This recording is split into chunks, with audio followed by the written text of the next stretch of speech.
सांगली जिल्ह्याच्या मिरज तालुक्यावर शोककळा. जेजुरीजवळ वारकऱ्यांच्या दिंडीत भरधाव ट्रक घुसला. 3 महिला वारकऱ्यांचा मृत्यू, 4 जण गंभीर जखमी. आषाढी वारीच्या पवित्र सोहळ्याला गालबोट लावणारी अत्यंत भीषण आणि हृदयद्रावक दुर्घटना आज सकाळी जेजुरीजवळ घडली.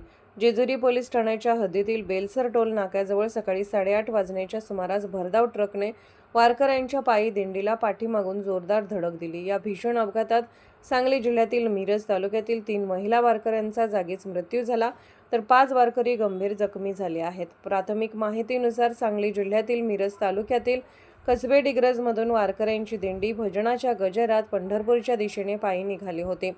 सकाळी 8:30च्या सुमारास दिंडी बेलसर टोल नाक्याजवळ पोहोचली असता पाठीमागून भरधाव वेगाने आलेल्या एका अनियंत्रित ट्रकने थेट दिंडीत घुसून वारकऱ्यांना जोरदार धडक दिली. धडक इतकी भीषण होती की काही महिला वारकरी ट्रकच्या चाकाखाली आल्या. अपघातानंतर घटनास्थळी एकच आक्रोश आणि गोंधळ उडाला. स्थानिक नागरिक, वारकरी आणि पोलिसांनी तातडीने मदत कार्य सुरू करून जखमींना जवळील रुग्णालयात उपचारासाठी दाखल केले. या भीषण दुर्घटनेत मृत्यू झालेल्या 3 महिला सांगली जिल्ह्यातील मिरज तालुक्यातील रहिवासी आहेत. नंदा पवार वय 60, कौलापूर मिरज.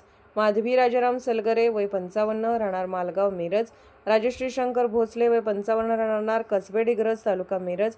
या घटनेने कौलापूर, मालगाव, कसबे डिग्रज तसेच संपूर्ण मिरज तालुका आणि सांगली जिल्ह्यावर शोककळा पसरली आहे. अपघातानंतर ट्रक चालकाला ताब्यात घेण्यात आलं आहे.